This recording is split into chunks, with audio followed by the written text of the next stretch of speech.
Shalom, shalom à tous les bien-aimés, frères et sœurs dans le Seigneur Jésus-Christ. Que la paix, la grâce, la miséricorde de notre Dieu soit sur vous.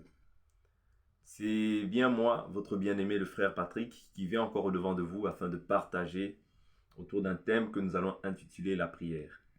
Je prie que là où tous les saints se trouvent, que vous soyez dans la paix.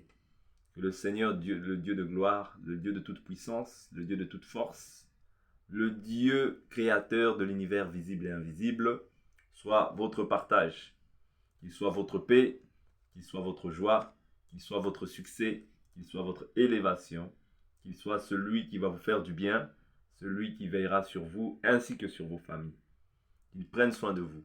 Ma prière est que le Dieu de gloire vous assiste aussi dans toutes les difficultés, tous ceux aussi qui traversent des moments de difficulté, parce que c'est vrai que nous sommes aussi appelés à traverser des épreuves, parce que la Bible nous dit que tous ceux qui veulent me suivre doivent se charger de leur croix. Vous voyez?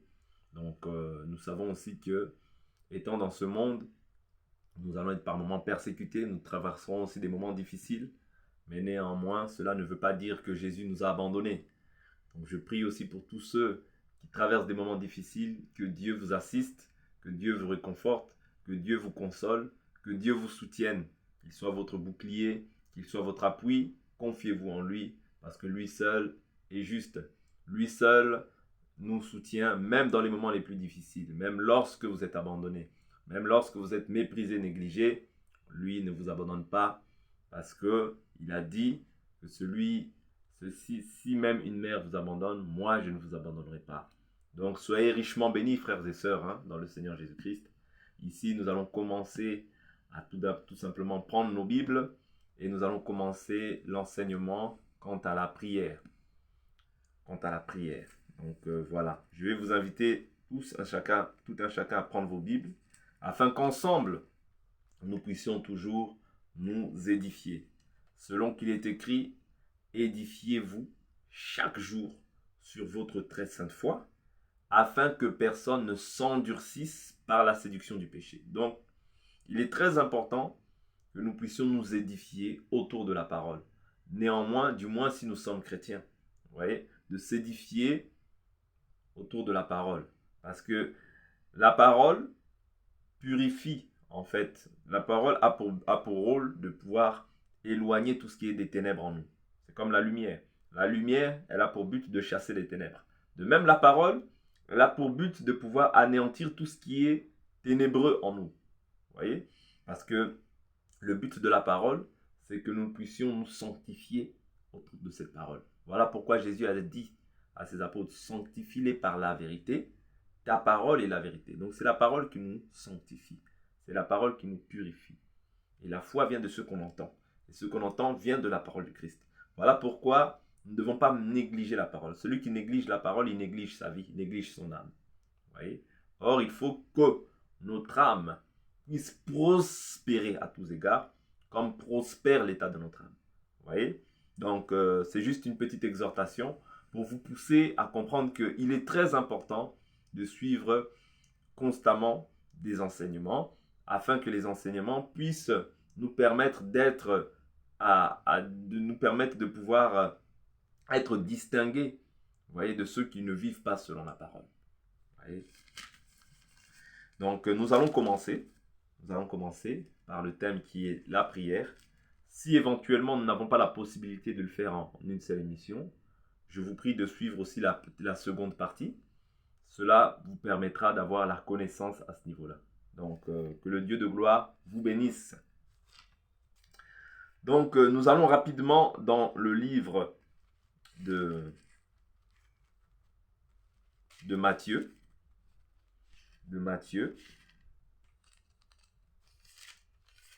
Matthieu, chapitre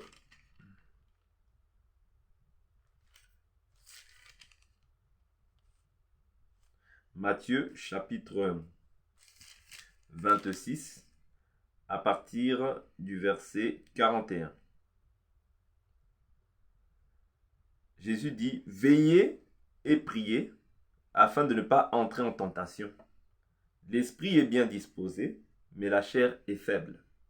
Veillez et priez afin de ne pas entrer en tentation. Donc ici, ce qu'on peut comprendre déjà de ce verset, c'est qu'un chrétien doit veiller. D'accord? Doit veiller, non pas des veillées de prière, mais veiller sur sa vie, veiller sur sa conduite, veiller sur son comportement, veiller sur tout en fait, parce que ma vie ne m'appartient plus, ma vie maintenant appartient à Christ. Donc je dois veiller même sur ma réputation. Vous voyez? Je dois veiller sur les personnes qui m'entourent, parce que nous devons veiller les uns sur les autres. Vous voyez? Et à cela, je ne peux pas simplement être une sentinelle, d'accord? Mais je dois aussi ajouter à cela la prière. Parce que la prière va me permettre de pouvoir détruire les passions, les désirs de la chair en moi. D'où l'importance de pouvoir veiller et prier. C'est-à-dire que si je ne veille pas, je ne prie pas, qu'est-ce qui va s'en suivre? C'est la tentation. Vous voyez? Qu'est-ce qui va s'en suivre? C'est la faiblesse. Parce que l'esprit est disposé, mais la chair est faible. Or, celui qui marche par la chair ne peut pas plaire à Dieu. Parce que la Bible nous dit clairement que la chair ne se soumet pas aux choses de l'esprit, elle en est même incapable. Voilà pourquoi quelqu'un qui ne prie pas, c'est quelqu'un qui sera beaucoup sujet à pécher.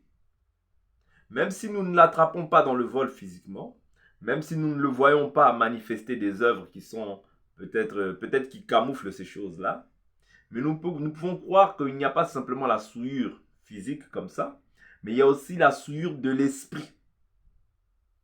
Peut-être que tu ne t'es pas souillé avec une femme, mais dans ta pensée, tu convoites énormément les femmes. Pourquoi? Parce qu'il y a la souillure aussi de l'esprit. Selon 2 Corinthiens chapitre 7, nous pouvons rapidement voir cela. Selon 2 Corinthiens chapitre 7. Puisque nous avons de telles promesses, verset 1. 2 Corinthiens 7, verset 1.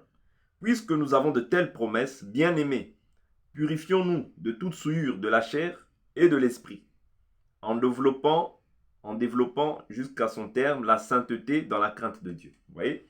Ici, il est question c'est-à-dire de nous purifier des souillures de l'esprit et de la chair. Ça veut dire que charnellement comme ça, je peux être amené à voler, je peux être amené à insulter, je peux être amené à me mettre dans des états qui sont contraires à la parole. Mais ce que je dois faire en réalité pour ne pas tomber dans ces choses-là, c'est d'avoir une forte vie de prière. La prière t'aidera à pouvoir résister face à l'adversité. La prière t'aidera à ne pas tomber facilement dans le péché. Vous voyez? Mais le fait de ne pas prier, tu seras beaucoup soumis à la tentation. Vous voyez? Soumis ou soumise. Si tu es une sœur, tu seras aussi soumise à la tentation. Et comme tu vas marcher par la chair, tu vas certainement tomber parce que la chair ne se soumet pas aux choses de l'esprit. C'est très important. Selon Romains chapitre 8. Vous voyez? Donc celui qui ne prie pas, en réalité, il va être semblable à un pécheur. Entre lui et un pécheur, il n'y aura pas beaucoup de différence. C'est-à-dire, même s'il ne pêche pas physiquement comme ça, ses pensées vont être remplies du désir de faire le mal. Son cœur va être rempli du désir de faire le mal. Et comme la Bible ne se détrompe pas, la Bible déclare que c'est de l'abondance du cœur que la bouche parle. C'est-à-dire que ce qui va abonder dans son cœur, tôt ou tard, finira par se manifester dans la bouche. Vous voyez? Même s'il peut cacher ces choses-là, mais la parole révélera en fait le mauvais cœur de cette personne. D'où l'importance, mon frère, ma soeur, de prier constamment afin que Dieu renouvelle nos pensées. D'écouter la parole afin que cette parole nous transforme aussi par le renouvellement de l'intelligence. Le but pour lequel Jésus nous a établis, tous autant que nous sommes, comme étant des enfants de Dieu, c'est afin que nous soyons distingués. C'est afin que nous soyons saints. Mais la sainteté est liée aussi à la vie de prière. Quelqu'un qui ne prie pas, c'est quelqu'un qui va toujours recevoir les mauvaises pensées venant du diable. Et qui va commencer à développer, à nourrir ces choses-là dans son cœur, au point où il va commencer maintenant à haïr facilement. Quelqu'un qui peut détester facilement. Quelqu'un qui critique facilement. Quelqu'un qui calomnie facilement. Pourquoi? Parce que tu n'as pas de vie de prière. Or, la vie de prière te permet de pouvoir, C'est-à-dire, par la prière, Dieu te permet de pouvoir faire grandir l'esprit et de faire détruire en fait les désirs de la chair. Vous voyez?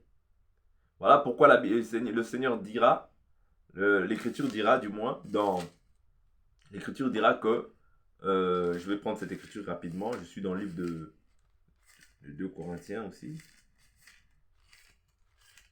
Dans le livre de 2 Corinthiens, il est écrit, 2 Corinthiens 4, verset 16, « C'est pourquoi nous ne perdons pas courage, et même lorsque notre homme extérieur se détruit, notre homme intérieur se renouvelle de jour en jour. » Vous voyez? Le but ici, c'est afin que l'homme intérieur, se renouvelle de jour en jour. Vous voyez? L'homme intérieur se renouvelle de jour en jour et que spirituellement, c'est-à-dire mon esprit, soit fort et que ma chair n'ait plus l'autorité. Mais comment cela se passera? C'est par la vie de prière, c'est par les jeûnes, c'est par toutes sortes de privations que tu vas faire grandir l'homme intérieur. C'est par la vie de la parole, la méditation de la parole. Toutes ces choses-là vont t'aider à faire grandir l'esprit et à faire détruire les désirs de la chair. Voilà pourquoi nous pouvons voir l'apôtre Paul dans ses écrits déclarer, j'y vais rapidement, je suis dans le livre de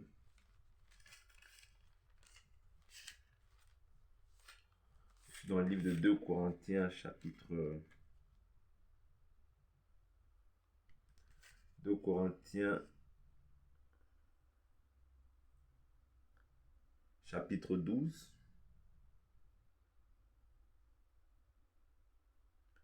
2 Corinthiens, chapitre 12. La Bible nous dit,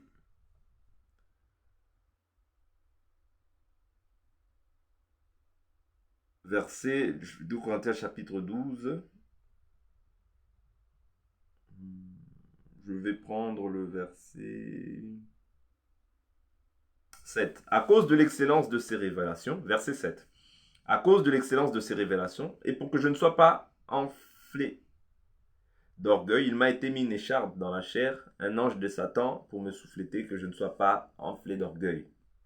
3 fois j'ai supplié le Seigneur de l'éloigner de moi, et il m'a dit, ma grâce te suffit, car ma puissance s'accomplit dans la faiblesse. Je me glorifierai donc bien plus volontiers de mes faiblesses, afin que la puissance de Christ repose sur moi. C'est pourquoi je me plais dans les faiblesses, dans les outrages, dans les privations, dans les persécutions, dans les angoisses pour Christ. En effet, quand je suis faible, c'est alors que je suis fort. Vous voyez? C'est dans la faiblesse que la force se manifeste. Ici, ce n'est pas dans la faiblesse où Paul ne prie pas. Non, parce que quand on a dit l'esprit est disposé, la chair est faible. Ce n'est pas dans cette faiblesse-là que Paul se plaît. La faiblesse dans laquelle Paul se plaît, c'est qu'il dit quoi? Car ma puissance s'accomplit dans la faiblesse. La puissance de Dieu, d'accord, va s'accomplir dans la faiblesse, dans les privations. Vous voyez? Dans les outrages, les persécutions. Ça, c'est le résultat du brisement dans la prière, du brisement par le jeûne, du brisement par la méditation de la parole. Toutes ces choses-là vont maintenant créer des outrages, créer des persécutions. C'est ça, cette faiblesse dont il parle. Ce n'est pas la faiblesse liée au fait que je marche dans la chair. Non. Vous voyez? Ici, c'est la faiblesse liée au fait qu'il persévère dans ces choses-là et qu'il se plaît dans les faiblesses. Quel type de faiblesse? Les outrages, les privations, les persécutions, dans les angoisses pour Christ. Vous voyez? Tout ça, c'est à cause de Christ. Vous voyez? Quand je suis faible, c'est alors que je suis fort. Donc, je vais prendre encore des écritures et nous allons après donner le message. Je vais prendre encore une écriture. 2 Corinthiens chapitre 11 verset 26, verset 25. 3 fois j'ai été battu de verge, une fois j'ai été lapidé, 3 fois j'ai fait naufrage, j'ai passé un jour et une nuit dans l'abîme, souvent en voyage, au danger des fleuves, au danger des brigands, au danger de la part des compatriotes, au danger de la part des païens, au danger de la ville, au danger du désert, au danger de la mer, au danger parmi les faux frères, au travail et à la peine, souvent dans les veilles, dans la faim, dans la soif, souvent dans les jeûnes, dans le froid et le dénuement. Et sans parler du reste, ma préoccupation quotidienne, le souci de toutes les églises. Qui est faible? Que je ne sois faible. Qui vient à tomber? Que je ne brûle.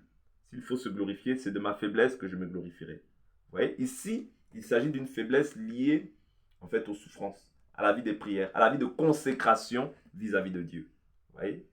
Et Paul ici mentionne les jeûnes. Parce que d'autres disent qu'il ne faut pas jeûner. Si, il faut jeûner, frère. Jeûner est important pour briser les désirs de la chair, afin de faire croître l'homme intérieur. Prier est très important, afin que tu ne tombes pas en tentation. Quelqu'un qui ne prie pas beaucoup, c'est quelqu'un qui va beaucoup être tenté. C'est quelqu'un qui va être assujetti ou asservi au désir de ce monde, au désir de la chair. Vous voyez? D'où l'importance de prier sérieusement, frère. Parce qu'il y a un combat qui se mène dans le monde des ténèbres. Et c'est ce que nous allons voir ici par la grâce de Dieu. Donc ici, je suis dans le livre de Exode.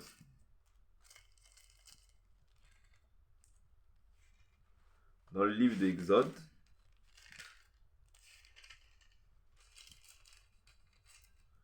Je vais m'excuser.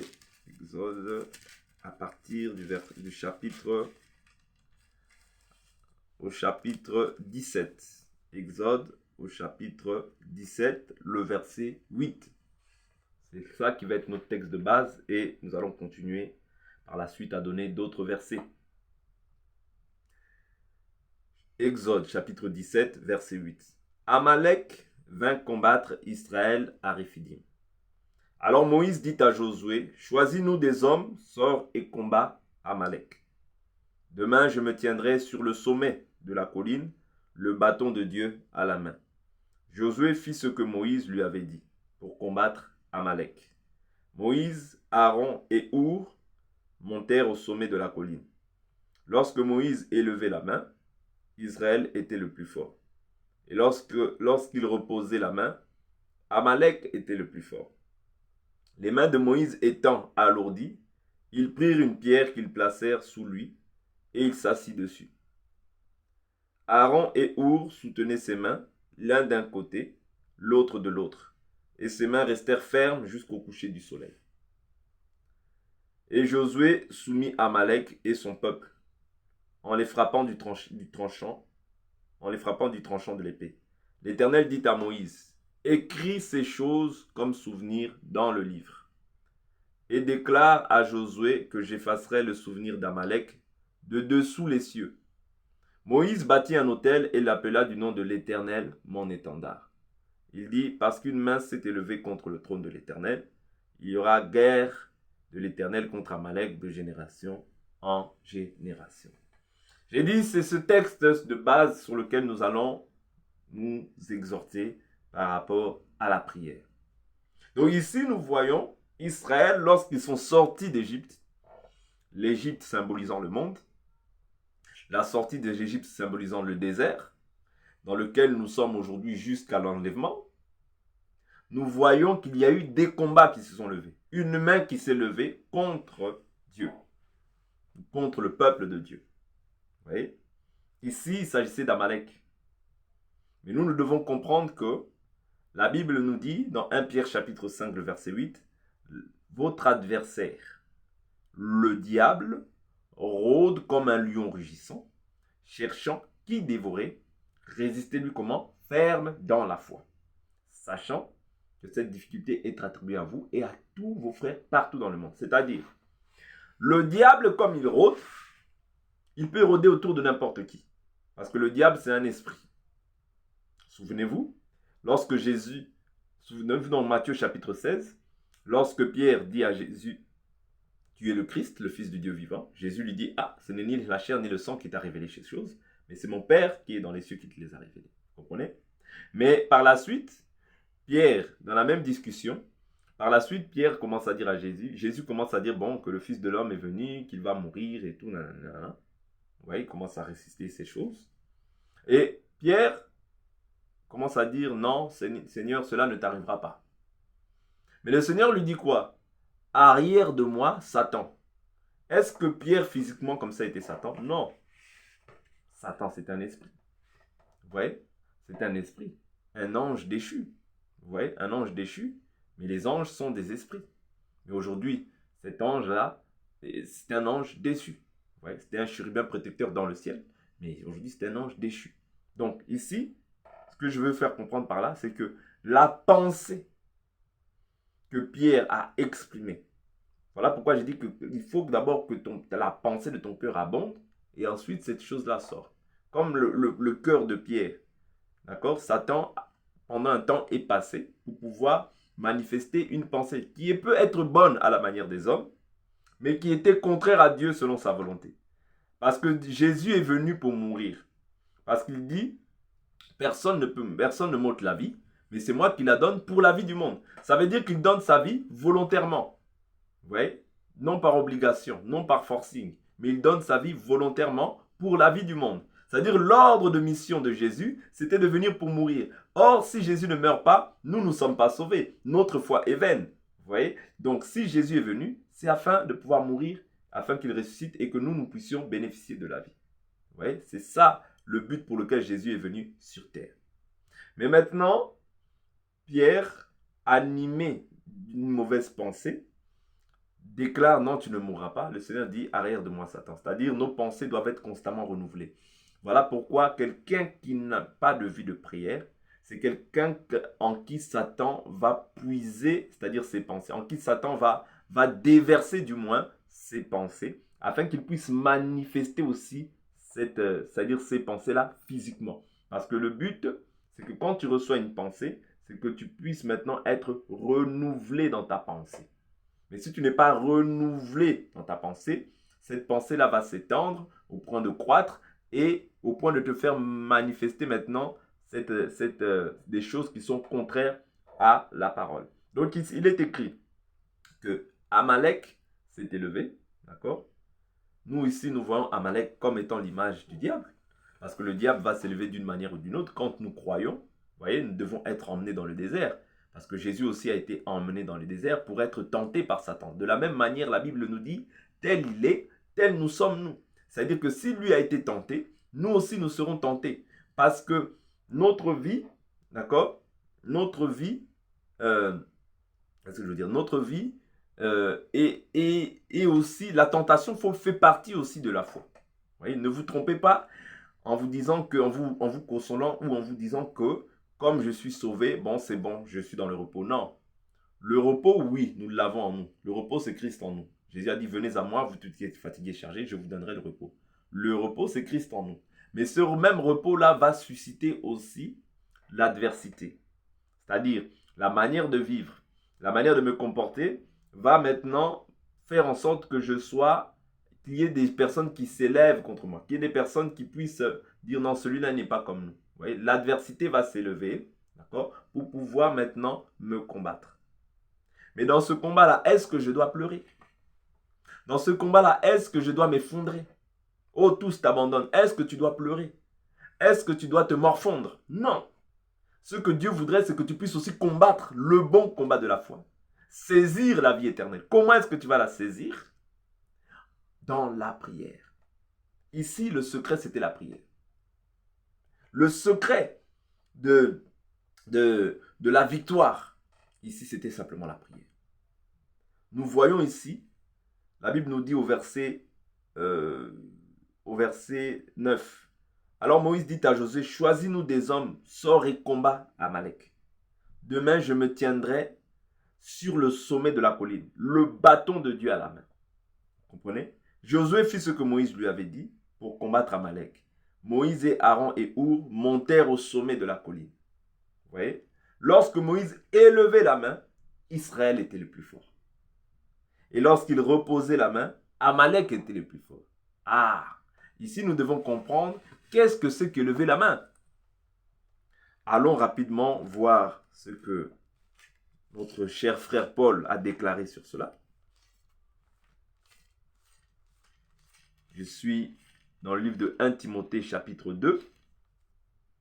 1 Timothée chapitre 2, le verset 8. La Bible nous dit, « Je veux donc que les hommes prient en tout lieu, en élevant des mains pures, sans colère ni contestation. » Ah, ici on comprend que le fait d'élever les mains, d'accord? Déjà, il faut élever des mains pures, sans colère ni contestation. Donc le fait d'élever les mains ici, nous comprenons que c'est la prière. C'est-à-dire que quand Moïse priait et que ses mains subsistaient en haut, il avait la victoire face à l'adversité. Mais lorsque maintenant la prière diminuait, l'adversaire pouvait commencer maintenant à dominer. C'est ce que tout enfant de Dieu doit comprendre. Que tant que tu demeures ferme dans la foi, parce que la foi inclut aussi la prière. La foi, ce n'est pas comme vous l'avez récité en disant que la foi est une ferme assurance des choses qu'on espère, une démonstration de celles qu'on ne voit pas. Non, ça vous le faites comme étant une répétition. La foi est basée sur l'ensemble de tout ce qui est écrit dans la parole. C'est ça qu'on appelle la foi. Parce que tu ne peux pas avoir la foi si tu crois que la foi est une définition seulement. Non. La foi que nous confessons, c'est l'ensemble de tout ce qui est écrit dans la parole, d'accord, que nous mettons en pratique pour notre salut. Vous voyez? La foi, ce n'est pas que une ferme assurance des choses qu'on espère. Oui, ça c'est une écriture. Nous disons amen à l'écriture. Mais néanmoins, nous devons comprendre que la foi, c'est l'ensemble de tout ce qui est écrit. Comme il a été dit, nous avons été édifiés sur le fondement des apôtres et des prophètes, Jésus-Christ étant la pierre de l'angle. Vous voyez? C'est sur Jésus que notre foi est bâtie. Mais Jésus, c'est l'ensemble. Ouais, c'est tout un ensemble. Donc, c'est ça que nous appelons la foi. Vous voyez? Donc, ici, ce que nous devons comprendre, que la prière est nécessaire afin de tenir ferme contre les ruses et les manœuvres séductrices de l'adversaire ou du diable. Vous voyez? La Bible nous dit, approchez-vous de Dieu, il s'approchera de vous, purifiez vos mains pécheurs. Vous voyez? C'est-à-dire que quand nous nous approchons, nous devons nous purifier dans un premier temps. Nous devons confesser nos péchés, demander pardon. Vous voyez? Parce que je ne peux pas venir dans la présence de Dieu avec des vêtements sales. Non. Le malin, le diable t'accusera de la même manière qu'il l'a fait auprès du sacrificateur Zacharie. Vous voyez? Pardonnez-moi, Josué. Vous voyez? Josué. Je suis dans le livre de Zacharie, rapidement. On va revenir dans le livre de l'Exode. Zacharie, chapitre 3, le verset 1. Il me fit voir le souverain sacrificateur Josué, debout devant l'ange de l'Éternel, et Satan debout à sa droite pour l'accuser. L'Éternel dit à Satan, que l'Éternel te réprime, Satan, que l'Éternel te réprime, lui qui a fait porter son choix sur Jérusalem. N'est-ce pas là un tisson arraché au feu? Vous voyez? Donc là, il parle de Josué. C'est-à-dire qu'il a été arraché au feu. Vous voyez? Donc ici, quand on parle du feu, on le verra par la suite, peut-être si Dieu le permet, mais je continue l'écriture. Or, Josué était couvert de vêtements sales et se tenait debout devant l'ange. Celui-ci, prenant la parole, dit à ceux qui étaient devant lui, « Ôtez-lui les vêtements sales. » Puis il lui dit, « Vois, je t'enlève ta faute pour te revêtir d'habits précieux. Je dis qu'on mette sur sa tête un turban pur. » Et ils mirent le turban pur sur sa tête et lui mirent des vêtements. L'ange de l'Éternel se tenait là. Vous voyez? L'ange de l'Éternel se tenait là. Donc ici, nous comprenons que Satan accusait Josué le sacrificateur. Satan l'accusait. Mais Dieu par le biais de son ange, d'accord? Par le biais de son ange, l'a couvert, c'est-à-dire l'a revêtu de vêtements propres.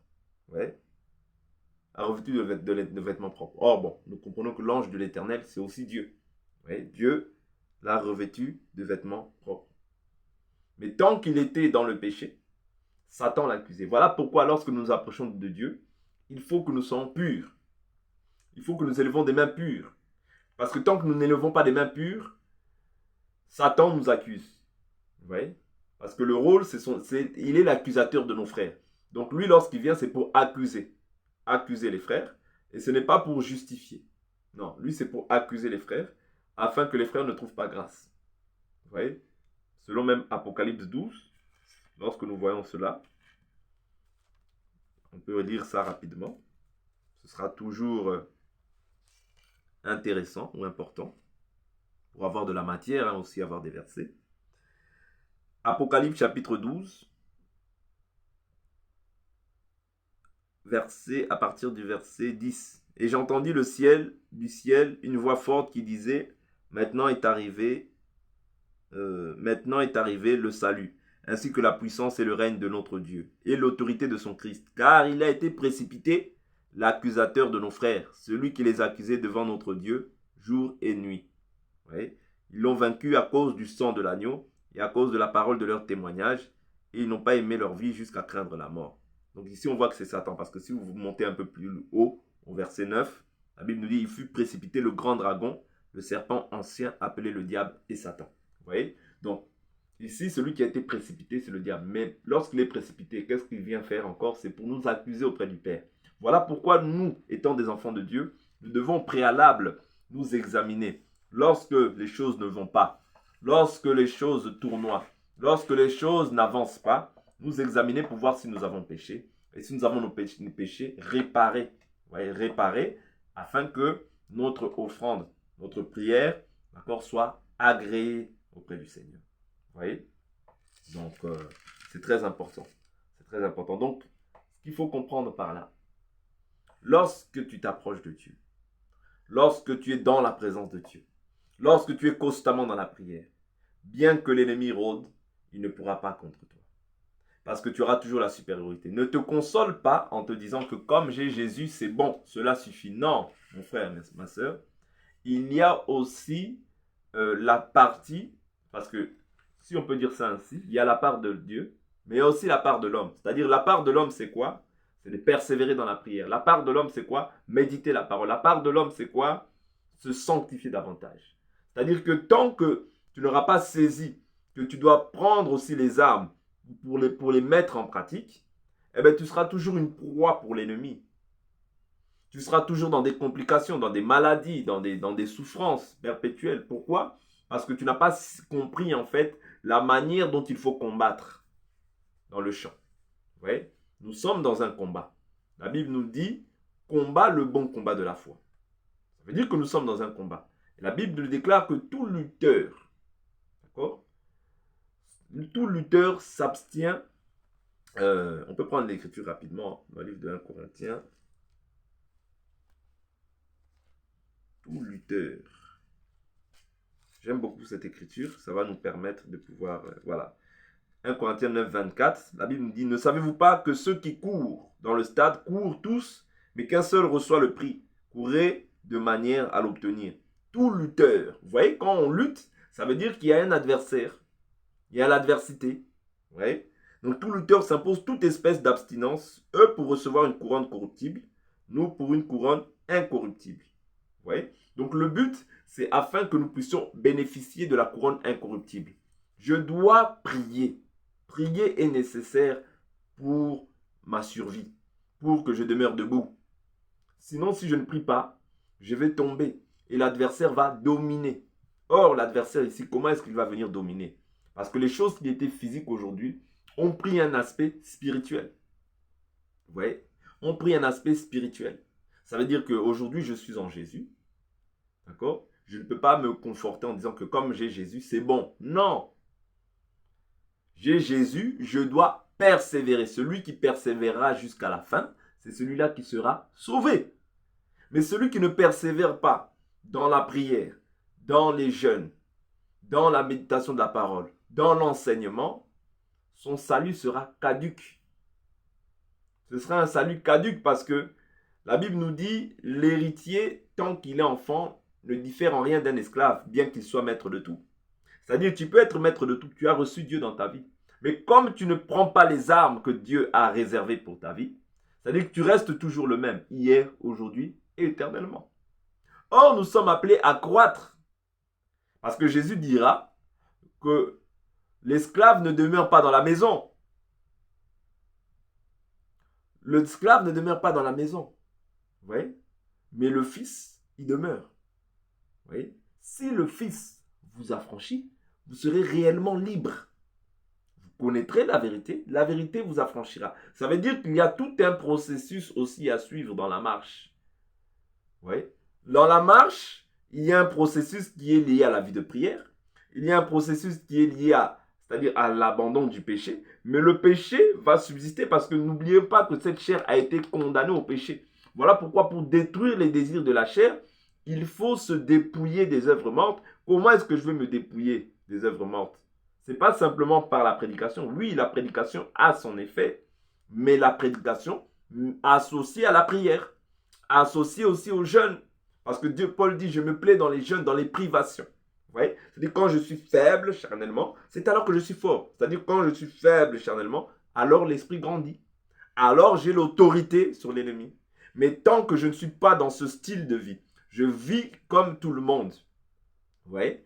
Facilement, l'esprit, j'aurai un petit esprit et l'ennemi va beaucoup dominer. La maladie par-ci, mes enfants malades par-là, des accidents, tu ne sais pas d'où ils viennent. Non, mon frère. Tout ça te montre en fait le manque de vie de prière. Un enfant de Dieu, c'est celui qui doit être consacré dans la vie de prière. Vous voyez? Et quand on parle de vie, c'est une vie. C'est un style de vie. Ce n'est pas, comment dire, tantôt ou plus tôt. Oh, je peux, je ne peux pas. Aujourd'hui, je ne peux pas. Demain, je peux. Non. Ça reflète un manque de constance dans la vie. Il faut que nous puissions apprendre à être constants dans la vie de prière. Vous voyez? Constance. Cette constance-là, nous devons, c'est-à-dire discipliner cette chair afin que cette chair-là ne domine pas sur nous. Parce que la Bible nous dit que la chair ne se soumet pas aux choses de Dieu, elle en est même incapable. Voilà pourquoi tu peux voir facilement une personne 10 ans, 15 ans dans les choses de Dieu, mais toujours la haine des gens. 20 ans dans les choses de Dieu, beaucoup de connaissances dans la tête, mais un aigri. Oui. Un aigri, il ne supporte pas ses frères, il ne supporte pas ses sœurs. Toujours la haine qui ressort de cette personne. Pourquoi? Comprends que cette personne est encore sous les liens de la haine. Il n'a pas réglé ces choses-là au pied du Seigneur. Oui. Cette personne-là, facilement, elle peut haïr. Facilement, elle peut c'est-à-dire se disputer toujours avec les gens. Non. Cette personne-là, elle a la maladie des discussions des mots. Cette personne-là, elle est encore sous les liens, sous les liens de la chair. C'est-à-dire, les désirs de la chair la réclament beaucoup. Pourquoi? Parce que cette personne n'a pas compris la loi de l'esprit. La loi de l'esprit, ce n'est pas simplement dire, moi je suis conduit par l'esprit. Oui, tu es conduit par l'esprit, mais tu ne pries pas. Tu vas être conduit par ta chair. Tu vas être conduit par ta chair, frère. Ne te trompe pas, ne te console pas. Tu seras conduit par ta chair. Parce que la loi du brisement, c'est la loi de la prière. La loi des jeûnes. Multiplier. C'est-à-dire que c'est en multipliant ces choses-là que tu verras un résultat. C'est-à-dire que cette chose-là se fait intérieurement, mais elle se répercute extérieurement dans la vie de chacun d'entre nous. D'où l'importance, chers frères et sœurs, de comprendre qu'il y a une loi, d'accord, dans le désert. La loi du désert, c'est la loi de la prière, la loi de la parole. Celui qui ne met pas cette parole en pratique, il mourra dans le désert. Vouloir ou non, il mourra parce que la première mort qui sera constatée, c'est la mort spirituelle. Comment est-ce qu'on va constater la mort spirituelle? Tu aimes ce qu'aiment les païens. Ouais? C'est-à-dire le païen, lui, peut facilement voler. Toi aussi, tu te livres facilement au vol. Le païen peut facilement insulter. Toi aussi, tu te livres facilement à l'insulte. Le païen peut facilement tromper. Toi aussi, tu te livres aussi à ces choses-là. Comprends que tu es en train de mourir à petit feu. Spirituellement déjà, ton esprit, c'est-à-dire l'adversaire, a pris déjà l'avantage sur toi. De même que lorsque Moïse baissait les mains, Amalek avait la victoire. Comment? Parce que la prière baissait. Or, un enfant de Dieu doit toujours rester constant dans la vie de la prière, afin que l'adversaire ne prenne pas l'avantage. Mon frère, il y a des réalités qui sont liées à ces choses. Des réalités que nous ne voyons pas, mais que nous croyons par rapport à la parole. Parce que la parole reste la vérité. Et tout homme est menteur. Tout homme est menteur. La Bible nous dit que tout homme sera reconnu pour menteur. Dieu seul sera reconnu pour vrai. Vous voyez? Tout homme est menteur. Dieu seul est vrai. Voilà pourquoi moi je préfère croire en ce qui est écrit. Ouais, je préfère croire, même si tu montes, oh oui, moi c'est ça. Si tu ne pries pas, tu vas manifester la nature d'un esclave. Or, nous nous sommes rachetés afin de vivre pour Dieu. Si nous vivons pour Dieu, nous devons produire les œuvres aussi que nous avons vues chez les apôtres, les œuvres que nous avons vues au travers de la parole. Nous devons les produire. Vous voyez? Veiller, prier, afin de ne pas entrer en tentation. Vous voyez? Donc toi, tu ne pries jamais, mais toi, tu restes toujours debout. Non, je doute fortement. Je doute fortement du moins que toi, tu restes debout tout le temps. Tu es un boiteux, tu dois réellement tomber, te relever, tomber, te relever, tomber là-bas, te relever, tomber là-bas, te relever. Non, si Dieu t'a franchi, c'est afin que tu demeures debout jusqu'à la fin. C'est-à-dire que tu n'es pas encore libéré. Tu n'es pas encore délivré. Bien sûr, la délivrance totale de cette chair arrivera au jour de l'enlèvement. C'est-à-dire nous allons revêtir un corps de gloire, un corps sans péché. Mais néanmoins, tu dois avoir une nature, une vie constante. Constante. On ne peut pas te voir, toi, un enfant de Dieu qui a cru en Jésus, encore dans la débauche. Non, c'est un scandale. C'est un scandale. Qu'on puisse te voir dans la débauche, qu'on puisse te voir dans les vols, dans les magouilles, dans des choses élémentaires. Non, on ne peut pas te voir. Pourtant, ça fait 15 ans que tu as cru dans le Seigneur. Vous voyez? 15 ans, 20 ans que tu as cru au Seigneur. Mais tu es toujours rempli de haine, rempli de jalousie, rempli de toujours vouloir créer des conflits autour de toi. Tu n'as pas compris la loi du combat dans le désert. La loi du combat, c'est d'être miséricordieux aussi. Oui, c'est vrai, il y a le jugement. Mais la Bible nous dit que la miséricorde triomphe du jugement. Jésus était miséricordieux et compatissant. Où est passée la compassion dans ton cœur? Tu n'en as plus. Parce que tu n'as pas compris la loi du combat. La loi du combat, c'est la compassion, la miséricorde. La loi du combat, c'est de produire de bons fruits. Mais tout ça s'acquiert dans la prière. Quand tu es faible, c'est alors que Dieu va renouveler tes forces. Quand tu es faible, c'est alors que Dieu va te donner encore la force. La Bible nous dit, ceux qui se confient en l'Éternel, ils renouvellent leur force. Confie-toi en l'Éternel. Tu as un problème, confie-toi de tout ton cœur à l'Éternel. Dieu ne t'abandonnera pas, Dieu te soutiendra. Même si les difficultés te paraissent insurmontables, difficiles. La Bible nous dit, si tu dis à cette montagne, ôte-toi de là, cela se fera. Ici, je ne vais pas parler d'une montagne physique, mais des problèmes qui peuvent encore te tracasser, te tourmenter. Qu'est-ce qui te tourmente? Qu'est-ce qui te tracasse? Confie-toi en l'Éternel. Crie davantage à Dieu. Dieu interviendra dans ton cas. Dieu n'abandonne pas ses enfants. Bartimée, lorsqu'il était dans cette situation d'aveuglement, les gens ne le considéraient pas.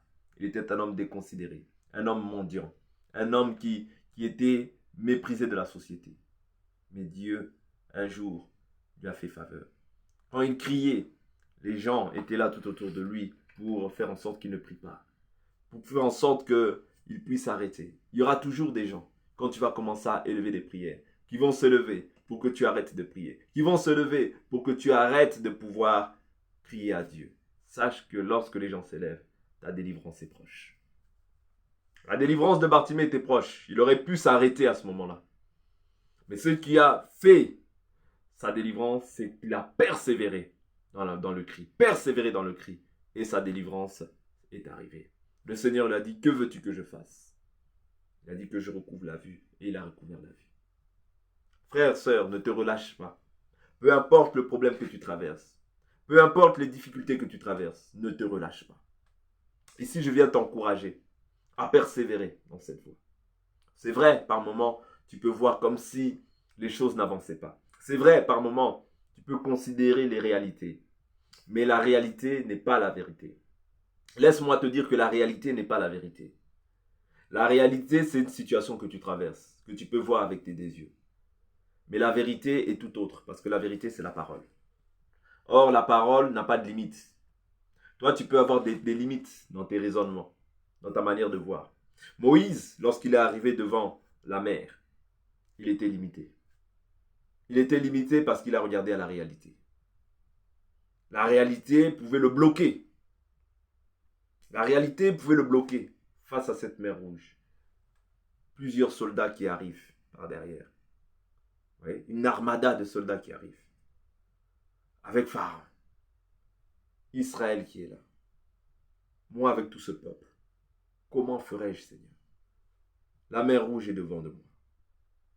Nous sommes finis. Ça, c'était la réalité. Et c'est ce que Satan veut te faire croire. C'est ce que Satan veut que tu puisses accepter. La réalité. N'accepte jamais la réalité. On t'a qualifié que tu n'y arriveras pas. On t'a qualifié que tu étais un moins que rien, que tu n'arriveras à rien. Ne cède pas à la réalité. Mets ta foi en la parole. Mets ta foi en ce qui est écrit. Et continue à persévérer jusqu'à ce que tu voies l'exaucement de Dieu. Bartimée, s'il avait arrêté, il aurait arrêté, il serait passé à côté. Les gens pouvaient être tout autour. La foule peut s'élever. De même que quand tu pries, tu vas voir aussi peut-être des gens tout autour de toi t'appeler. Des gens essayer de te distraire. Pourquoi? Pour que tu ne puisses pas prier. Prends la décision aujourd'hui de prier davantage. Prends la décision aujourd'hui de ne plus de ne plus te laisser distraire par toutes ces choses. Mais concentre-toi sur la face de ton Dieu. Discipline ta chair et tu verras, ta victoire sera là. Ta délivrance sera à la porte. Une fois que tu auras pris cette décision de lever les mains, tu verras que l'adversaire va essayer par toutes sortes de distractions de pouvoir te distraire. Va envoyer toutes sortes de personnes pour te distraire. Mais toi, reste ferme. Toi, reste attaché au Seigneur. Toi, reste attaché à la prière. Toi, ne te relâche pas. Parce que il y a de l'espérance pour ceux qui croient en Jésus. Il y a une espérance pour ceux qui croient en Jésus. Mon frère, ma soeur, ne te trompe pas. Il y a une espérance pour ceux qui croient en Jésus. On t'a méprisé, on t'a négligé, on t'a dévalorisé. Oui, ça c'est une réalité. Mais ce n'est pas la vérité. La vérité n'est pas une personne ou un homme physique. Non, la vérité c'est la parole. Jésus a dit, je suis le chemin, la vérité et la vie. Vous voyez? La vérité peut beaucoup te bloquer. La réalité du moins peut beaucoup te bloquer. Mais la vérité ne trompe pas. Il dit, il est celui qui dit et la chose arrive. Il est celui qui ordonne et la chose existe. C'est ça la vérité. Mais quelle est la réalité auquel tu as mis foi? Quelle est la réalité que tu as élevée comme étant une montagne? Tu as élevé cette réalité. Cette réalité-là, si tu ne prends pas garde, deviendra une vérité dans ta vie. Et lorsqu'elle deviendra une vérité, tu auras laissé l'avantage au diable dans ta vie. Ne laisse pas le diable venir te pouvoir te distraire, de venir enlever la bénédiction que Dieu a placée pour ta vie. Peu importe ce qui a été dit de toi. Peu importe ce que les gens font sur toi. Peu importe les cabales qui sont formées sur ta vie. Les conciliabules qui sont faits à ton égard. Toi, espère en l'Éternel. C'est lui qui est ta délivrance. C'est lui qui est ton secours. C'est lui qui est ton soutien. C'est lui qui n'abandonnera pas. Il n'abandonne pas les justes. Il n'abandonne pas les justes. Sois confiant en l'Éternel. Sois confiant vers l'Éternel. La Bible nous dit, place en lui ta confiance, c'est lui qui agira. Moïse éleva la main. Israël était vainqueur. Lorsqu'il baissait la main, Amalek avait la victoire. Mon frère, le livre de ta vie, la victoire que tu auras, c'est lorsque tu verras la grandeur de ces, c'est-à-dire tu verras la grandeur de tes adversaires.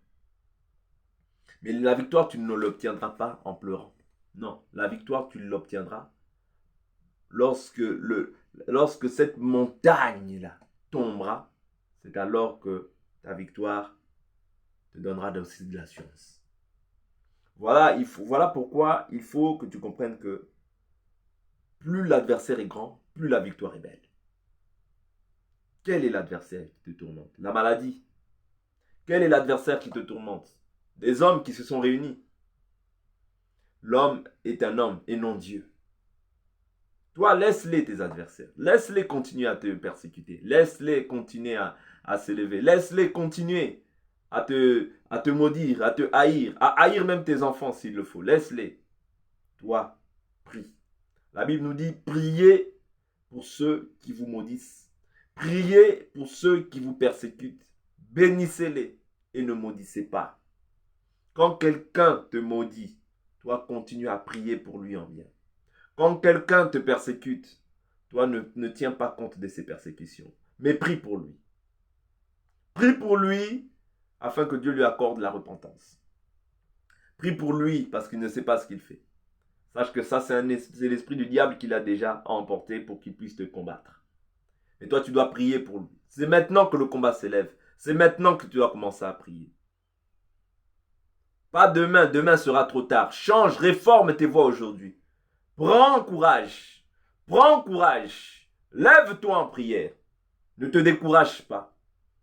Ne te décourage pas. La maladie a fait son œuvre dans ta vie. Oui, c'est vrai, c'était une réalité jusqu'à présent. Mais par cette vidéo, je te dis, prends courage. Lève-toi en prière. Lève-toi en prière. La Bible dit, Job a dit, mon Rédempteur se lèvera le dernier. Et c'est lui qui aura le dernier mot sur ma vie.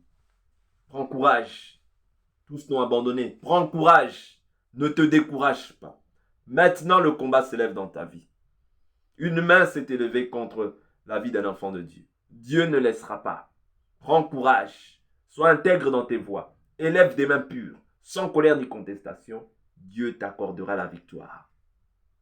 Quand un malheureux crie à l'Éternel, l'Éternel l'entend et il le délivre de toutes ses détresses. Il n'y a pas une détresse qui peut subsister ou bien qui peut demeurer impossible à Dieu. Non. Ce qui est impossible aux hommes n'est pas impossible à Dieu. Et la Bible dit, rien n'est impossible à Dieu, rien n'est impossible à celui qui croit. Crois, tu verras la gloire de Dieu. Crois, tu verras ce que Dieu fera. Mais reste ferme. Ne maudis pas. Dans cette attitude, lorsque tu es dans cette attitude, même si plusieurs te persécutent, même si plusieurs te maudissent, toi ne remets pas le mal par le mal. Toi continue à bénir. Toi continue à prier pour eux. Toi continue à pouvoir leur faire du bien. Si tu as la possibilité de faire le bien, fais le bien. Fais le bien, mon frère. Parce que la Bible est claire, en agissant ainsi, ce sont des charbons ardents que tu mets sur leur tête.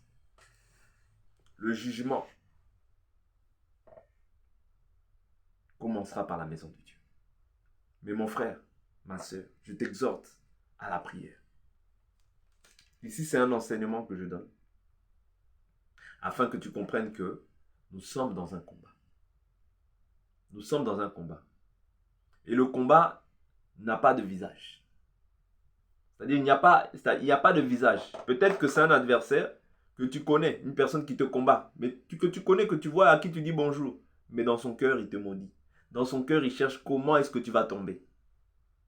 Voilà pourquoi tu dois être, le Seigneur nous dit, veiller et prier. Prie. Ne te relâche pas. L'adversaire peut, c'est-à-dire, il peut entrer dans la vie d'une personne et que cette personne-là commence à te persécuter. Toi, tu dois prier seulement. Reste en prière. Oh mais non, ça fait trop longtemps que ça dure. Voilà, tous m'abandonnent. Oh mais non, tous sont partis. Voilà, je ne comprends pas. Pourquoi? Qu'est-ce qu'il m'arrive? Oh, tous. Ne te lamente pas davantage. Te lamenter ne changera pas la situation. Ce qui changera la situation, c'est quand tu fléchis les genoux. Quand tu fléchis les genoux, Dieu relèvera ta tête. Ta situation a assez duré. Mais pour que ta situation change, il faut que tu puisses te révolter, c'est-à-dire dans la prière. Prie, révolte-toi face à la situation que tu vis. Ne laisse pas la situation perdurer de peur que le diable vienne faire son ministère correctement dans ta vie. Parce que son ministère, lui, égorger, tuer, détruire. Mais le Seigneur est venu donner la vie en abondance à ses enfants. Mais les enfants de Dieu doivent comprendre aujourd'hui que pour pouvoir avoir la victoire totale, déjà, il faut te purifier. Souvenez-vous, le Seigneur avait dit, le prince de ce monde vient, il n'y a rien de lui en moi. Dans un premier temps, tu dois t'examiner. Je prie, est-ce qu'il y a quelque chose du diable en moi? Vous voyez?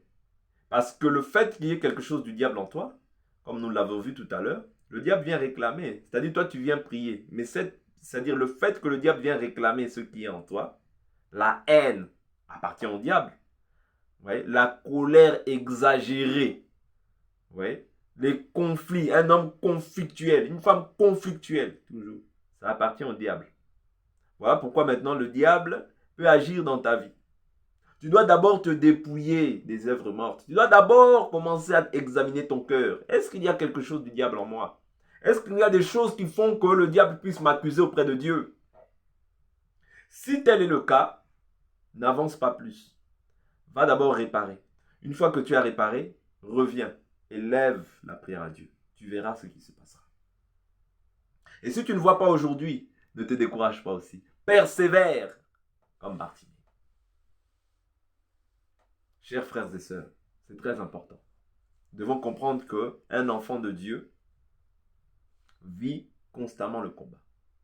Mais le combat est permis par Dieu parce qu'en Israël, à l'âge de 20 ans déjà, les enfants devaient, c'est-à-dire les enfants qui étaient établis, devaient apprendre à combattre. De même, nous aussi qui sommes dans ce désert, nous devons apprendre à combattre. Comment? Aujourd'hui, nous n'avons pas à lutter contre la chair et le sang. Selon que nous dit Éphésiens, chapitre 6. Allons rapidement voir Éphésiens, chapitre 6. Le combat spirituel existe. Le combat spirituel existe. Je suis dans le livre de Éphésiens, chapitre 6, le verset 10. Au reste, fortifiez-vous dans le Seigneur par sa force souveraine. Revêtez-vous de toutes les armes de Dieu afin de pouvoir tenir ferme contre les manœuvres du diable. Vous voyez? C'est-à-dire que le diable manœuvre aussi pour pouvoir détruire ta vie. Toi, tu dois tenir ferme. Car nous n'avons pas à lutter contre la chair et le sang, mais contre les principautés, contre les pouvoirs, contre les dominateurs des ténèbres d'ici-bas, contre les esprits du mal dans les lieux célestes. Vous voyez? C'est-à-dire qu'il y a un travail qui est fait dans le monde spirituel. Que moi, peut-être, je ne vois pas, étant un homme. Mais moi, je le crois par les yeux de la parole. C'est-à-dire par la parole, je crois qu'il y a un travail qui est fait pour pouvoir m'anéantir, pour pouvoir me détruire. Ça, je le crois. Parce qu'étant un enfant de Dieu, nous avons la paix en nous qui est Christ, mais nous n'aurons pas la paix sur cette terre parce que ce monde-là n'est pas le nôtre. C'est-à-dire nous sommes dans le monde, mais nous ne sommes pas de ce monde. Jésus a dit, mon royaume n'est pas de ce monde. Donc dans ce royaume-là, il serait difficile qu'on puisse m'accepter parce que moi j'ai la nature des enfants d'en haut. Voilà pourquoi ils vous feront la guerre. Mais ils ne vous vaincront pas. C'est ça là, c'est ça notre consolation. Ils vous feront la guerre, mais ils ne vous vaincront pas. Ah, la victoire! La victoire est liée à notre Dieu. C'est Dieu. C'est notre Dieu qui nous garde. Mais nous devons combattre. Contre les pouvoirs, les dominateurs des ténèbres d'ici, contre les esprits du mal dans les lieux célestes. Donc tu dois comprendre, enfant de Dieu, qu'il y a un combat, il y a une lutte acharnée contre toi pour que tu repartes en fait dans les choses que tu as vomies. Mais dans le nom de Jésus-Christ, cela ne t'arrivera pas. C'est pourquoi prenez toutes les armes de Dieu. Ah, ici on comprend que nous avons des armes à prendre afin de résister dans le mauvais jour et tenir ferme après avoir tout surmonté. Vous voyez? C'est-à-dire que nous devons tenir maintenant ferme. Comment? Dans la foi, dans la prière, dans la parole, dans les jeûnes. Toutes ces choses-là sont des armes pour les enfants de Dieu. Tenez donc ferme, ayez à vos reins la vérité pour ceinture, revêtez la cuirasse de la justice, être juste dans ses voies. Vous voyez?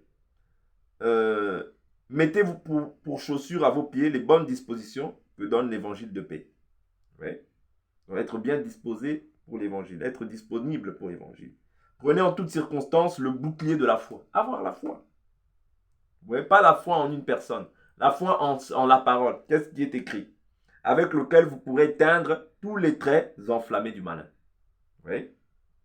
Avec lequel le bouclier de la foi, c'est-à-dire avec lequel nous pourrons éteindre les traits enflammés du malin. Souvenez-vous, Jésus, lorsqu'il a été tenté, Satan disait, il est écrit. Jésus dit aussi, il est aussi écrit. Vous voyez? Une parole est sortie, une parole aussi est sortie. Prenez aussi le casque du salut, l'épée de l'esprit, qui est la parole de Dieu. Vous voyez? Donc, nous devons avoir la parole en abondance en nous. Nous devons avoir la prière en abondance en nous. Oui. Tu dois persévérer. Tu es appelé à persévérer dans la prière. La prière n'est pas une option. Non, c'est une obligation pour un enfant de Dieu. Oui. Même il est écrit au verset 16, priez en tout temps par l'esprit, avec toutes sortes de prières de supplication. Veillez-y avec une entière persévérance, priez pour tous les saints. Donc la prière, ça doit être un style de vie pour un enfant de Dieu. Non pas une corvée, non, parce que c'est ma vie.